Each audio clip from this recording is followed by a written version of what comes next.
Hey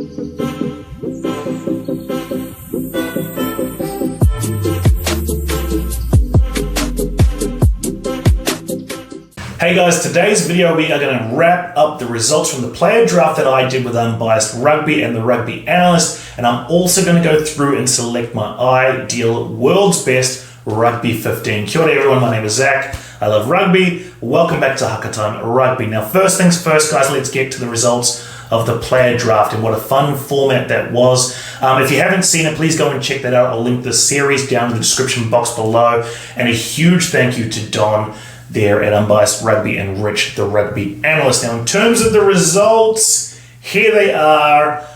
Unfortunately, we take an L on this player draft. Rich gets the win, and huge congratulations there for him. Message to Rich, though, don't get too comfortable. We are definitely doing this again, and I am coming for the title next time we meet. With that said, let's move into our world's best 15, guys. I'm going to kick things off, and one thing I'll say as well is that I'll just run through some of the changes that I would make in the player draft format. It's an interesting format because there's a lot of banter going on, and you're there with another couple of really knowledgeable rugby heads. So, you know, there's a bit of gamesmanship, there's a bit of banter, and there's a lot of pressure. And it normally results in some mistakes and selections. I certainly made a few myself, and I'll address them as we go through the world's best 15. But let's kick things right off. In terms of prop at number one, clear-cut favourite, Stephen Kitsoff, beast in the scrums, and you know, just demonstrated his value in the Rugby World Cup last year. So he maintains his spot as the best number one in the game. Hooker, I selected Malcolm Marx as my first choice hooker, and I had first opportunity there for the selection. I'd probably tweak that now a little bit. I think Unbiased Rugby and Rugby Analyst have probably changed my mind slightly. I mean, Malcolm Marx's impact, he proved that his physicality, he really dominates players there. But I think a shift towards a bit more balanced attack and a bit more balanced set piece work is probably the way to go. Two clear options, Jamie George and Cody Taylor. I just feel like if I am to select one, it's probably going to be Cody Taylor. He gives a little bit more with ball in hand, solid in the set piece, and great around the track. So for me, Cody Taylor makes it into the Hakatime team at hooker. Three is another interesting one. There's a few guys that really stand out. You've got Vincent Koch, just a scrummaging beast, obviously dominant there in the World Cup with his scrummaging work. Then you've got guys like Kyle Sinclair, who's probably the best ball playing prop in the game without a doubt, and very mobile around the track, doesn't let you down in the set piece. But I'm going to go with Tadhg Furlong here. I just think his experience, he certainly gave a good showing of himself there in the Six Nations this year, and he's easily, for me, probably the best in that spot there at 3. Now we'll move to the locks, and there's a few world-class locks here, so hard to separate them, but to me the best of them is Brodie Retallick. He hasn't shown enough of a decline, I think, to be overtaken just yet, and his skills are very, very diverse. I think people often forget, Rich made this comment, that despite his injuries, that he is a world-class player with ball in hand. He's one of the most athletic guys, I think, so he makes the team. Partnering him in the position there is a couple of really, really close names jump out. Maro Itoje in particular, probably the single most athletic guy, although probably not as dynamic with the ball in hand, but just a serial pest around breakdowns and mauls, and great at the set piece. But for me, I just need slightly more, and I think there is an emerging talent here who is going to overtake all of them as the best lock in the game. This guy is a pure enforcer, but with ball in hand, he's just, I don't think there's any better forward right now than this guy in full flight with the ball in hand, and that is R.G. Sneeman. Some of his highlights there in Japan were outstanding. I know it's a slightly lower level of competition.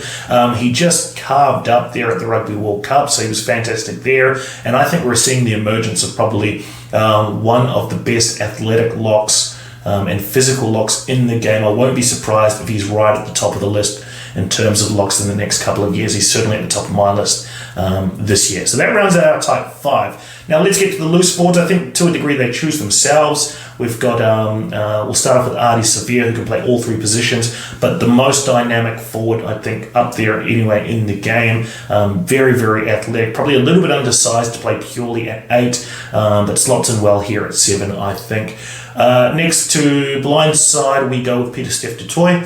Voted the world's best player last year, as you will all know, but another line-out option, physical guy, big man, and proved his value there at the World Cup as well, culminating in that World's Player of the Year award, so he makes the team.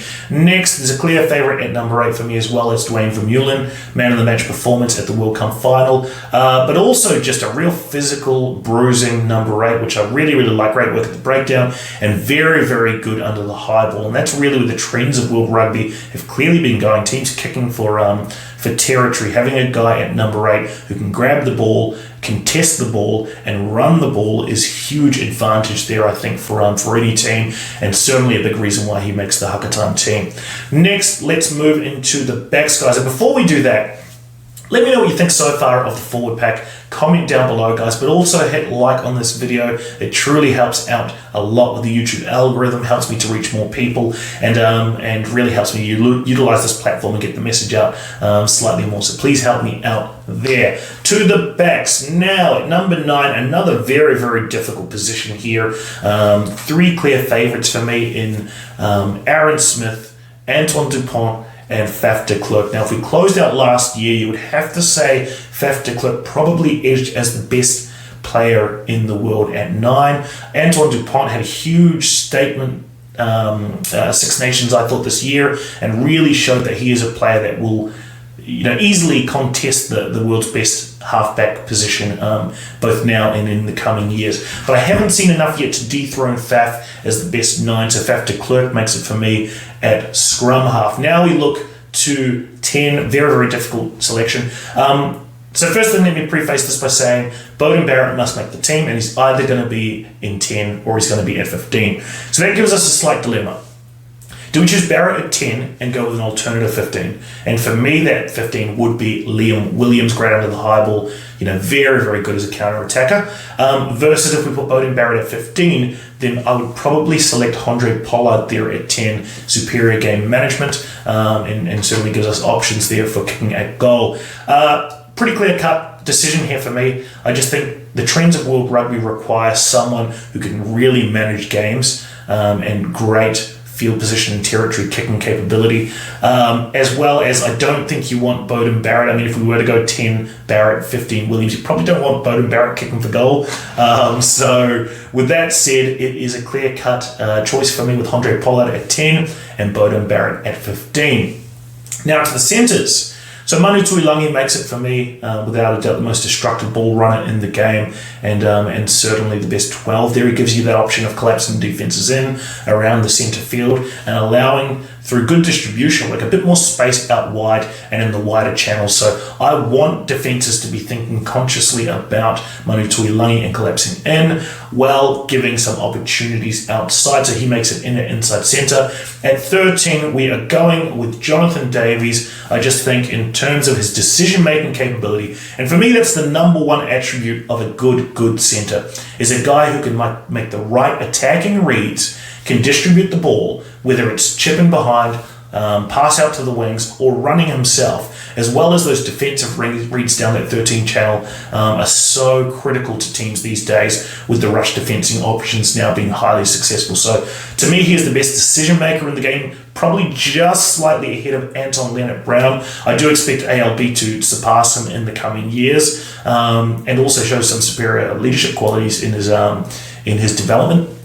But right now for me, it's Jonathan Davies. Now to the wings, interesting selections here. Now to me, the first choice, best attacking winger in the world, without a doubt, is Semi Radradra. He makes it into this team. I've seen very, very few better. Only one player I would say that I've ever seen as a better wing in terms of attacking ability, and that is another Fijian, Rupeni Thaudau. Nibuka. He was incredible. This guy could just score tries at will, and I really get the sense, although slightly more athleticism, which is interesting, that Semi Radradra is very much in that same mould. He was so destructive there at the Rugby World Cup, and you can't deny him a spot on the wing. To me, the other wing has to be a South African. It's probably not who you would choose, although I did make mention to this in the player draft, that to me, the second best winger in the world is Makazole Mapimpi. I've seen, even in Super Rugby this year, when the Sharks have played other Super Rugby teams, in particular New Zealand teams completely change their attacking selections based on the rush defence that is being bought by the Sharks, and in particular the work that Makazole Mapimpi is doing. So he is rushing off his line with such superior timing and pace that it's really making teams rethink. A good example of that is the Blues, who have selected 3 first fives in their team at 10, 12, and 15, as well as Josh Ioane down there at the Highlanders, being forced into selection at 12, really to give some extra options to get the ball wide because of the effectiveness of that rush defense. Now, it's not all Makazole Mapimpi, obviously, but I've just noticed that his defensive work is fantastic, and I really think it is a big part why teams are selecting alternative approaches in attack and really tinkering with selections. It's very, very interesting to watch. So he makes the team there at 14, and that is the Hakatime Rugby World's Best 15. Quick recap: at 1, we've got Stephen Kitsoff. At 2, it's Cody Taylor. At 3, it's Tyke Furlong. At 4, it's Brodie Retallick. At 5, it is RG Snyman.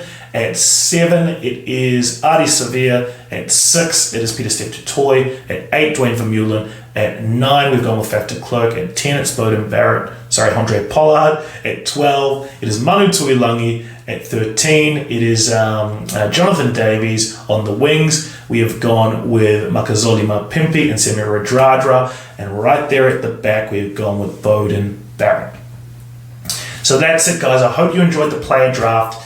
Again, if you haven't seen it already, go and check it out again. Let me know what you think of my World's Best 15. And final message, big thanks again to the Rugby Analyst, Rich, and to Don there at Unbiased Rugby. Looking forward to seeing you guys all again. Stay safe, and we'll see you here again.